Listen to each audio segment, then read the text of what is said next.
Hello everyone, आप देख रहे हैं इलेक्ट्रिक चार्जेस एंड फील्ड्स का पार्ट 6। ओके, आज हम डिस्कस करने वाले हैं इलेक्ट्रिक डाइपोल के बारे में और दो बहुत ही इंपॉर्टेंट डेरिवेशंस जो कि इलेक्ट्रिक डाइपोल से रिलेटेड है, that is field of an electric dipole. ठीक है, वो हम देखने वाले हैं। फाइन, इससे पहले कि हम इलेक्ट्रिक डाइपोल से स्टार्ट करें, मैं आपको एक क्विक रिकैप दे देता हूँ कि अभी तक के पार्ट्स में 5 पार्टों में हमने क्या क्या चीज़ें डिस्कस की हैं। ओके फाइन, सबसे पहले पार्ट में हमने इलेक्ट्रोस्टैटिक्स के बारे में पढ़ा, चार्जेस के बारे में सब कुछ पढ़ा। ठीक है, एक ऑब्जेक्ट को कैसे चार्ज करना है, कितने तरीके हैं चार्ज करने के, चार्ज की क्या प्रॉपर्टीज होती हैं। ठीक है, सब कुछ देखा था। सेकेंड पार्ट में हमने देखा फोर्स, इलेक्ट्रोस्टैटिक फोर्स। ठीक है, कूलम्स लॉ, ये सब के बारे में पढ़ा। वेक्टर फॉर्म, एक न्यूमेरिकल भी देखा था। पार्ट 3 में हमने पढ़ा इलेक्ट्रिक फील्ड लाइंस के बारे में, इलेक्ट्रिक फील्ड लाइंस। ठीक है, हमने इलेक्ट्रिक फील्ड लाइंस के बारे में सब कुछ पढ़ा। इलेक्ट्रिक फील्ड इंटेंसिटी के बारे में पढ़ा।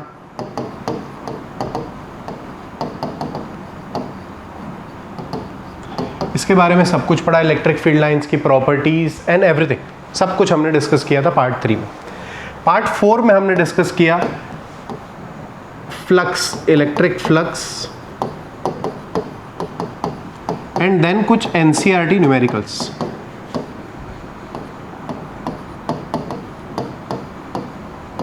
ठीक है, ये सब टॉपिक से हमने एनसीईआरटी के न्यूमेरिकल्स कुछ उठा के डिस्कस किया था। ठीक है ना। Last part that is 5th part में हमने नीट के पीवाईक्यूज देखे, नीट पीवाईक्यूज, और ये स्पेसिफिकली हमने 2019 से 22 का लिया था।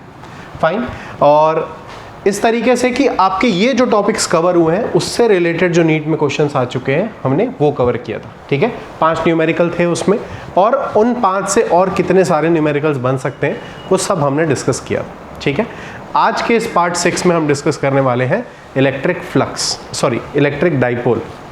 फाइन, इलेक्ट्रिक डाइपोल की जब मैं बात करता हूं तो इलेक्ट्रिक डाइपोल एक ऐसा सिस्टम है जहां पे हमने 2 चार्जेस लिए हैं, इक्वल एंड ऑपोजिट चार्जेस, जो कि बहुत ही स्मॉल डिस्टेंस से सेपरेटेड होते हैं। कुछ इस तरीके से, अगर एक चार्ज प्लस क्यू है, दूसरा चार्ज माइनस क्यू है, जो कि सेपरेटेड है distance let us suppose 2a से, इस सिस्टम को हम बोलते हैं क्या, इलेक्ट्रिक डाइपोल। इस सिस्टम को बोलते हैं हम इलेक्ट्रिक डाइपोल। ठीक है ना। So electric dipole, it is a system which consist of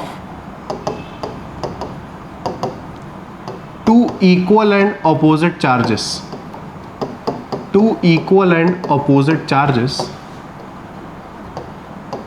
separated by a distance 2a।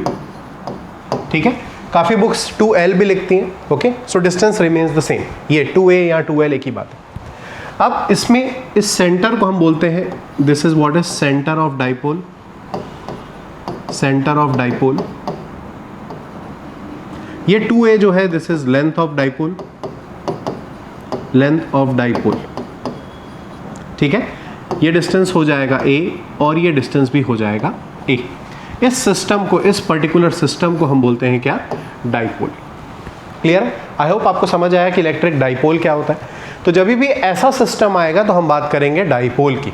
अब इलेक्ट्रिक फील्ड लाइंस जो हमने देखा था, हमने ऑलरेडी एक डाइपोल का इलेक्ट्रिक फील्ड लाइंस देख चुके हैं। ठीक है, डाइपोल मतलब एक प्लस क्यू और एक माइनस क्यू का चार्ज, इनका electric field of line plus से निकलेगा, माइनस की तरफ जाएगा। ठीक है, कुछ इस तरीके से।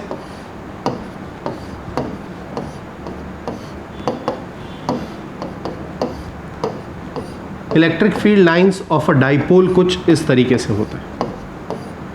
ठीक है, ये हम already electric field that is part 3 में ये चीज देख चुके हैं। फाइन, आज हम डिस्कस करने वाले हैं field of an electric dipole. 2 जगह पे, एक एक्सिस पे देखेंगे और एक इक्वेटोरियल प्लेन पे देखेंगे। ये डेरिवेशन बहुत ही इंपॉर्टेंट है आपके बोर्ड्स पॉइंट ऑफ व्यू से। फाइन, ओके, इससे पहले मैं एक क्विक रिवीजन दे देता हूं कि इलेक्ट्रिक फील्ड क्या होता है। एक चार्ज अगर क्यू यहां पर पड़ा हुआ है तो इसके चारों तरफ इलेक्ट्रिक फील्ड होती हैं। अगर मुझे किसी r डिस्टेंस दूर इस पॉइंट पर P पर इलेक्ट्रिक फील्ड इंटेंसिटी चाहिए इसकी, तो उसका फॉर्मूला हमने देखा था क्या होता है, दैट इज KQ/r²। इस पॉइंट पे एक यूनिट पॉजिटिव चार्ज जितना फोर्स एक्सपीरियंस करता है उसी को हम इलेक्ट्रिक फील्ड इंटेंसिटी बोलते हैं, ठीक है। अगर मुझे इस P पॉइंट पे इलेक्ट्रिक फील्ड का डायरेक्शन चाहिए, क्योंकि इलेक्ट्रिक फील्ड एक वेक्टर क्वांटिटी है, इलेक्ट्रिक फील्ड का मैग्नीट्यूड तो ये हो गया, दिस इज द मैग्नीट्यूड। अगर मुझे इलेक्ट्रिक फील्ड का डायरेक्शन चाहिए इस पॉइंट पर, तो कुछ नहीं करना है, बस इस point per unit positive charge रख दो, तो पॉजिटिव चार्ज इसको रिपेल कर रहा होगा, तो इस डायरेक्शन पे आएगा electric field because of this Q। तो इस कंसेप्ट का हम यूज करने वाले हैं आज to derive the electric field of an dipole, ठीक है। स्टार्ट करते हैं डेरिवेशन से। The field of an electric dipole, मैंने आपको बताया हम दो पॉइंट्स पे कंसिडर करने वाले हैं। पहला पॉइंट है हमारा axial point on axis, and second point जो होगा वो हमारा इक्वेटोरियल प्लेन पे होगा। Fine, okay. तो एकदम ध्यान से till the end of the lecture बने रहिए, आपको ये डेरिवेशन एकदम आसान से समझ आ जाएगा। सिर्फ पहले दूसरे स्टेप में हम फिजिक्स लगाएंगे, उसके बाद तो ओनली मैथमेटिक्स है, उसको सॉल्व करना है, that's it, nothing else. Fine, okay. For points on axis, तो मैं क्या कर रहा हूं, मैं डाइपोल ले रहा हूं, एक Q charge and minus Q charge. Fine, ये दोनों सेपरेटेड है डिस्टेंस 2a से, ये हो गया सेंटर ऑफ डाइपोल। अब इसके एक्सिस में, मतलब ये एक्सिस हो गई इसकी, इसके एक्सिस में हमें कुछ पॉइंट कंसिडर करना है। मैं कोई भी एक पॉइंट कंसिडर कर ले रहा हूं, यहां पर सपोज P है, जो कि इसके सेंटर से r डिस्टेंस दूर है, जो कि इसके सेंटर से r डिस्टेंस दूर है। अगर ये सेंटर है तो this point is A and this point is A, correct है। अब इस पॉइंट पर इस डाइपोल की वजह से कितना इलेक्ट्रिक फील्ड आ रहा है मुझे वो कैलकुलेट करना है, ठीक है। आई होप आप समझ पा रहे हैं कि हम करने क्या वाले हैं, ठीक है। सबसे पहले ये जरूरी है समझना कि क्या करना है, क्योंकि क्वेश्चन जब आएगा तो ये डेरिवेशन करना है कि नहीं ये आपको समझ आना चाहिए। तो हम इस पॉइंट P पॉइंट पर इलेक्ट्रिक फील्ड की वैल्यू निकालेंगे because of this dipole. Fine, okay. तो हमें दोनों चार्ज से इस पॉइंट का डिस्टेंस पता होना चाहिए। Fine, okay. तो अगर मैं बात करता हूं इस प्लस Q चार्ज से इसका डिस्टेंस क्या हो जाएगा, यहां से यहां तक पूरा R है और ये A है, तो ये डिस्टेंस कितना हो गया, this is R minus A, okay. और यहां से यहां तक पूरा कितना हो गया, यहां तक R है प्लस थोड़ा और A बढ़ गया ये वाला पार्ट, तो यहां से डिस्टेंस क्या हो गया, R प्लस A, ये इसका डिस्टेंस। अगर डायरेक्शन की बात की जाए तो यहां पर एक यूनिट पॉजिटिव चार्ज रख के देखते हैं, इस प्लस Q की वजह से इसको रिपल्शन हो रहा होगा, तो यहां पर E ऑफ Q आ रहा होगा। इस Q की वजह से इलेक्ट्रिक फील्ड का डायरेक्शन यहां पर कितना है, इस डायरेक्शन पे। इस माइनस Q क्या कर रहा होगा, प्लस को अपनी तरफ अट्रैक्ट करेगा, अनलाइक चार्जेस अट्रैक्ट। तो ये माइनस में, माइनस की वजह से यहां पर डायरेक्शन जो आ रहा होगा वो कुछ इस तरीके से आ रहा होगा। तो P पॉइंट पे अपोजिट डायरेक्शन है दोनों का, इसका इलेक्ट्रिक फील्ड, इसका इलेक्ट्रिक फील्ड जो है अपोजिट डायरेक्शन में एक्ट कर रहा है। तो electric field at point P कितना हो जाएगा, that is electric field due to Q minus electric field due to minus Q, यही हो जाएगा क्योंकि अपोजिट डायरेक्शन पे। फाइन, तो अब बस हमें EQ और E ऑफ माइनस Q की वैल्यू रखनी है। हमें पता है E क्या होता है, दैट इज KQ/r²। फाइन, वही वैल्यूज हम यहां पर पुट करने वाले हैं, ओके। बात करते हैं EQ की, दैट इज KQ/r²। इस Q से यहां का डिस्टेंस कितना है, R माइनस है, R माइनस A का स्क्वायर, ठीक है। नेक्स्ट माइनस KQ अपॉन यहां से डिस्टेंस कितना है, R प्लस है, सो R प्लस A का स्क्वायर। फाइन, फोर्स और इलेक्ट्रिक फील्ड का जब हम वैल्यूज पुट करते हैं उस फॉर्मूले में, तो हम प्लस माइनस कंसिडर नहीं करते हैं, क्योंकि वो सिर्फ डायरेक्शंस फाइंड आउट करने में हेल्प करता है। फाइन, आगे जब चैप्टर 2 हम डील करने वाले हैं पोटेंशियल, जिसमें हम प्लस और माइनस एग्जैक्टली उनकी पोलैरिटी के साथ रखते हैं। फाइन, तो कंफ्यूजन नहीं होना चाहिए। फोर्स में और इलेक्ट्रिक फील्ड जब भी फॉर्मूले में हम पुट करेंगे तो चार्ज का मैग्नीट्यूड ही प्लेस किया जाएगा बस। Fine, okay. अब बस इसको सॉल्व करना है और हमारा आंसर हमारे सामने होगा, that is what is electric field at point P, ठीक है। इसको सॉल्व करने के लिए एलसीएम लेना पड़ेगा। LCM is what, LCM is R minus A का square and then R plus A का स्क्वायर। ऊपर आ जाएगा KQ, अगर हम कॉमन ले लेते हैं तो ऊपर आ गया R प्लस A का square minus r minus a का स्क्वायर, कुछ इस तरीके से वैल्यू आ जाएगी। ठीक है, आई होप ये चीज़ समझ आई आपको। नेक्स्ट के क्यू ऑलरेडी हमारा कॉमन आ चुका है, अब बस एक्सपेंशन करना है। तो r प्लस a का whole square that is a square plus b square plus 2ab, minus में इस साइड आ जाएगा हमारा that is a square plus b square minus 2ab, ऐसा कुछ आ जाएगा। फाइन, डिवाइडेड बाय इसको हम लिख सकते हैं r minus A into R minus A, और लिख सकते हैं r plus A into R plus A. एकदम डिटेल में डेरिवेशन कर रहे हैं, ठीक है, एंड तक बने रहिए ताकि आपको ये चीज़ अच्छे से समझ आए। Fine, okay. अब जब हम ब्रैकेट ओपन करते हैं तो हमें क्या मिलेगा, that is R square plus A square plus 2ar minus R square minus A square plus 2ar, हमें कुछ ये वैल्यू मिल जाएगी। फाइन, और नीचे हम कुछ इस तरीके से लिख सकते हैं, देखिए a minus B A plus B. Fine, a minus B A plus B, तो a minus B A plus B क्या होता है, a square minus B square. ठीक है, तो यहाँ पर वैल्यू क्या आ जाएगी, R square minus A square. एक पेयर को जब हमने कंसिडर किया, दूसरे पेयर को कंसिडर करेंगे तो अगेन हमें R square minus A square मिलेगा कुछ इस तरीके से। तो क्या मैं R square minus A square का स्क्वायर लिख सकता हूँ कुछ इस तरीके से, क्योंकि दो बार वैल्यूज हमें मिल रही है। फाइन, यहाँ पर ये आर स्क्वायर या आर स्क्वायर कैंसिल हो गया, ये ए स्क्वायर और ये स्क्वायर भी आपस में कैंसिल हो गया। हमारे पास बचता है 2ar और 2ar दैट इज 4ar, हमारे पास ये वैल्यू बच जाती है। फाइन, तो यहाँ पर हमारे पास वैल्यू आ रही है 4ar। ओके, इसी को हम लिख लेते हैं।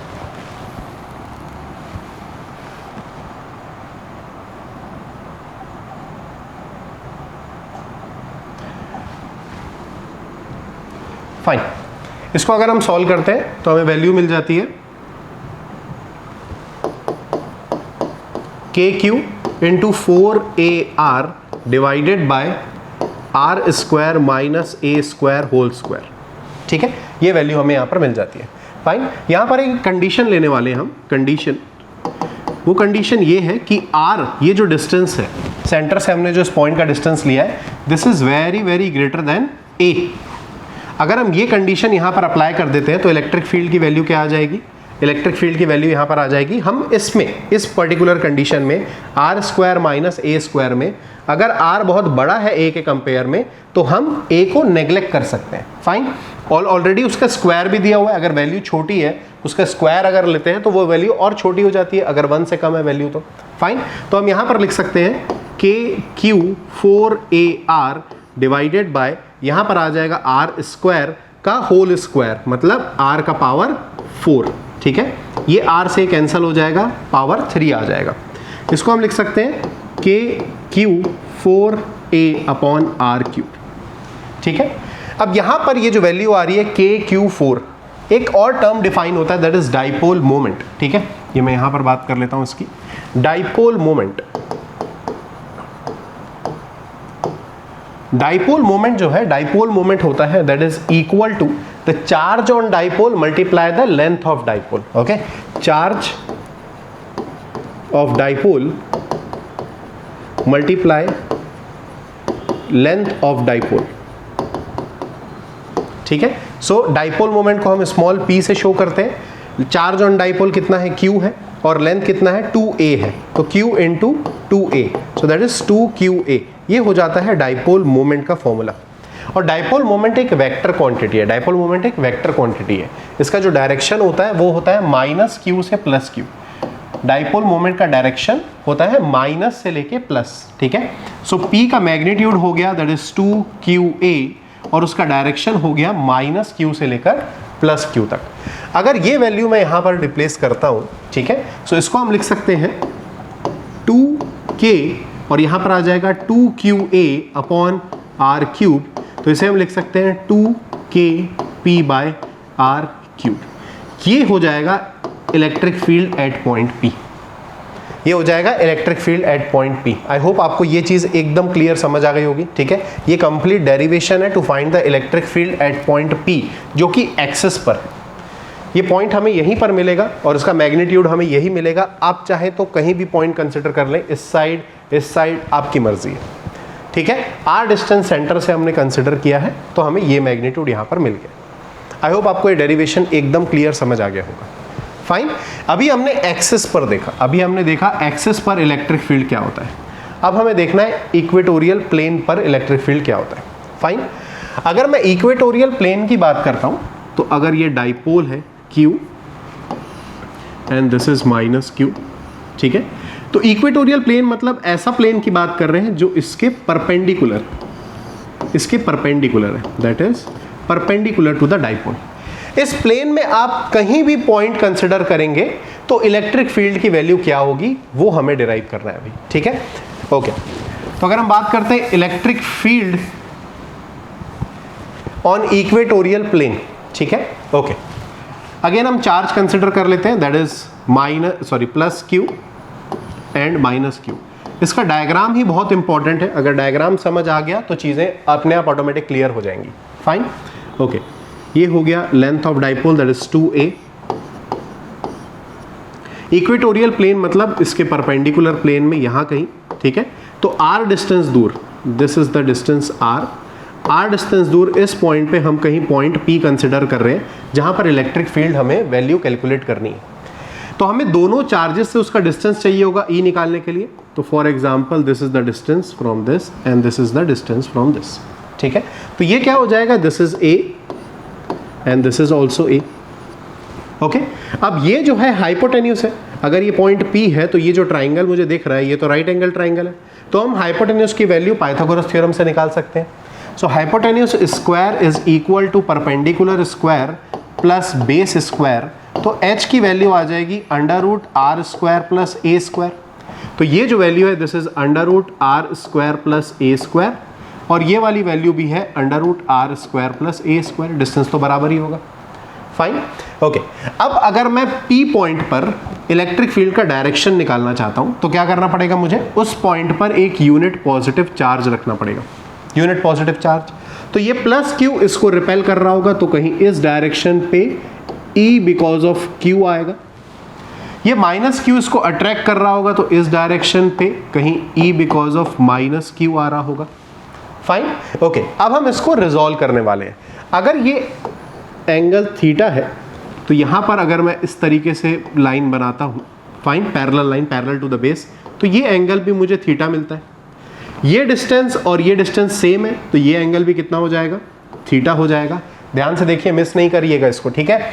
ये हमने अगर थीटा एज्यूम किया तो ये कोरिस्पॉन्डिंग एंगल थीटा हो जाएगा because this line is parallel to this line horizontal, और ये एंगल अगर थीटा है तो ये वाला एंगल भी थीटा हो जाएगा because sides are equal. Okay, angle opposite to equal sides are equal. Fine, okay, तो इसको अगर हम रिजॉल्व करते हैं तो E ऑफ Q अगर यहां पर रिजॉल्व होता है तो यहां आएगा E Q cos थीटा, और उसके परपेंडिकुलर यहां जाएगा E Q sin थीटा, ठीक है। नेक्स्ट हमारे पास है माइनस Q का, तो माइनस Q अगर ये एंगल थीटा है तो ये एंगल भी थीटा होगा, ऑल्टरनेट इंटीरियर एंगल, ठीक है। ऐसा Z बन रहा है, ऑल्टरनेट इंटीरियर एंगल। ओके, तो अगर ये माइनस Q है तो यहां पर एक इस डायरेक्शन पे आएगा that is E of minus Q cos theta, और इस डायरेक्शन पे आएगा E of minus Q sin theta. सिर्फ डायग्राम समझना है, बाकी सब चीजें बहुत आसान है इसमें, ठीक है। तो मैं ये पॉइंट एक बार फिर से बना लेता हूं, ये वाला पॉइंट कंसिडर करते हैं। ये वाला पॉइंट कुछ इस तरीके से है कि यहां पर जा रहा है, यहां पर जा रहा है E of Q cos theta और E of minus Q cos theta, और इस डायरेक्शन पे जा रहा है E of Q sin theta, और इस डायरेक्शन पे जा रहा है E of minus Q sin theta, ठीक है। अब अगर मैं बात करूं E of plus Q sin theta, E of minus Q sin theta, तो ये दोनों आपस में बराबर होगा। E of plus Q sin theta and E of minus Q sin theta तो बराबर होगा, क्योंकि डिस्टेंस भी बराबर है, दोनों चार्ज से इनका डिस्टेंस भी बराबर है और दोनों चार्ज की वैल्यू भी बराबर है। E डिपेंड किस पे कर रहा है, चार्ज पे और डिस्टेंस पे, ठीक है। तो डिस्टेंस भी बराबर, चार्ज भी बराबर, तो क्या हो जाएगा, दोनों ये वैल्यू सेम हो जाएंगी, और क्योंकि अपोजिट डायरेक्शन पे है तो ये एक दूसरे को कैंसल आउट कर लेंगी। क्लियर है। तो अगर P पॉइंट पर नेट इलेक्ट्रिक फील्ड की मैं बात करूं तो नेट इलेक्ट्रिक फील्ड कहां पर है, नेट इलेक्ट्रिक फील्ड इस डायरेक्शन पे, ठीक है ना। सो इस डायरेक्शन पे मुझे मिलेगा net electric field that is equal to E Q cos theta plus E of minus Q cos theta. क्योंकि ई क्यू और ई ऑफ माइनस क्यू की वैल्यू बराबर है तो हम इसे बोल सकते हैं 2 टाइम्स ई कॉस थीटा। इतना मुझे नेट इलेक्ट्रिक फील्ड मिल रहा है, ठीक है, जहां पर E of Q is equal to E of minus Q is equal to E. अब बस मुझे इसकी वैल्यू निकालनी है and that's it, it's done, fine, okay. तो नेट पी, फाइन, ये आ गया 2e cos थीटा, ओके। सो 2e की वैल्यू है k q by R square. Distance कितना है, R square plus A square का अंडर रूट है, इसका स्क्वायर करेंगे तो क्या बचेगा, ओके, मैं स्टेप बाय स्टेप लिख लेता हूँ। Under root R square plus A square, ये जो डिस्टेंस है इसका स्क्वायर। e की वैल्यू होती है k q by R square, तो मैंने यहाँ पर 2 लिखा और e की value k q by R square multiply cos theta की बात करते हैं। कॉस थीटा क्या हो जाएगा, अगर ये एंगल हमने थीटा कंसिडर किया है तो cos is what, base by hypotenuse. तो अगर ये एंगल है तो इसके अपोजिट साइड परपेंडिकुलर हो गई, 90 डिग्री के अपोजिट साइड हाइपोटेन्यूज हो गई और ये वाली साइड बेस हो जाएगी। तो base is A and hypotenuse is what, under root R square plus A square. तो कॉस थीटा होता है base by hypotenuse, that is under root R square plus A square, ये फाइन, ओके। सो हमें value मिल जा रही है ऊपर 2k Q A divided by, ये हो जाएगा R square plus A square और ये है R square plus A square का पावर 1/2। तो अगर बेस सेम होता है और एक्सपोनेंट्स अलग अलग होते हैं तो हम क्या करते हैं, एक्सपोनेंट्स को ऐड कर देते हैं। हमने पढ़ा है law of exponent, that is a power m multiply A power n है तो हो जाता है ए पावर m प्लस n। तो यहाँ पर अगर पावर्स ऐड करते हैं 1 प्लस 1/2 तो कितना हो जाएगा, 3/2 हो जाएगा, दैट इज 3/2, फाइन। तो इसको हम लिख सकते हैं R square plus A square to the power 3/2, कुछ इस तरीके से लिख सकते हैं, फाइन, ओके। अगेन हम एक कंडीशन कंसिडर कर लेंगे जो हमने पहले भी ली थी। कंडीशन ये है कि R is very very greater than A, R बहुत बड़ा है ए के कंपेयर में। अगर इस तरीके की बात है तो यहां पर हम लिख सकते हैं k 2qa डिवाइडेड बाय, यहां भी a नेग्लेक्ट हो जाएगा so it will be R square whole power 3/2, ठीक है। सो ये 2 से ये 2 कैंसिल हो जाएगा and we will get k upon R cube और 2qa को हम डाइपोल मोमेंट p लिख सकते हैं, फाइन, ओके। तो यहां पर e आपको दिख रहा है कि इस p पॉइंट पर e की वैल्यू इस डायरेक्शन पे आ रही है, लेकिन p का डायरेक्शन क्या होता है, माइनस q से प्लस q, इस डायरेक्शन पे होगा। अब e इस डायरेक्शन पे है और p इस डायरेक्शन पे है, तो अगर मैं इसको वेक्टर फॉर्म में लिखता हूं, ये e की वैल्यू एट पॉइंट p, अगर इसको वेक्टर फॉर्म में लिखता हूं तो that will be minus of kp by R cube. Minus क्यों है, क्योंकि दोनों अपोजिट डायरेक्शन पे जा रहे हैं। अगर केवल मैग्नीट्यूड की बात की जाए तो that is kp by R cube, but अगर डायरेक्शन की बात की जाए because e is a vector quantity तो that will be minus kp by R cube, fine. ये था कंप्लीट डेरिवेशन। अब अगर आप नोटिस करेंगे तो ये kp बाय आर क्यूब है, इसी को मैं ट्वाइस कर दूंगा तो एक्सियल आ जाएगा, ठीक है। अगर हम इसी को ट्वाइस कर देते हैं तो एक्सियल आ जाता है, ठीक है। इक्वेटोरियल का kp बाय आर क्यूब आया है, twice of equatorial is what, axial, fine. तो हम यहां पर लिख सकते हैं कि twice of e equatorial is equal to e axial. Magnitude की बात कर रहे हैं, ठीक है। ये हम कंक्लूड कर सकते हैं by this derivation and this derivation, ठीक है। आई होप आपको डेरिवेशन एकदम अच्छे से समझ आया होगा, हमने स्टेप बाय स्टेप कंसिडर किया है। सबसे इंपॉर्टेंट चीज़ यहाँ पर ये डायग्राम है, अगर ये डायग्राम आप समझ गए तो आपको कोई भी प्रॉब्लम नहीं जाएगी। अगर ज़रा सा भी कन्फ्यूजन हो रहा है कि ये हम कैसे कर पा रहे हैं, ये हमने कैसे लिखा, ये कंपोनेंट्स कैसे किया, तो आप एक बार थोड़ा सा रिवाइज करके फिर से देखिए, रिवाइंड कर लो वीडियो को, ठीक है। बट ये दोनों में से आपको न्यूमेरिकल्स में काफ़ी हेल्प होगी, और अगर आपने ये दो समझा है तो आप समझिए कि एक बहुत इंपॉर्टेंट क्वेश्चन आपने बोर्ड्स के लिए प्रिपेयर कर लिया है, ठीक है। तो अगर कोई डाउट है तो आप नीचे कमेंट बॉक्स में लिखिए, फाइन। और मैं ट्राई करूंगा कि इनके जो रिलेटेड वीडियोस जो मैंने 5 पार्ट बताया वो मैं आपको डिस्क्रिप्शन में लिंक दे दूंगा, fine, okay. See you in the next one, till then bye bye.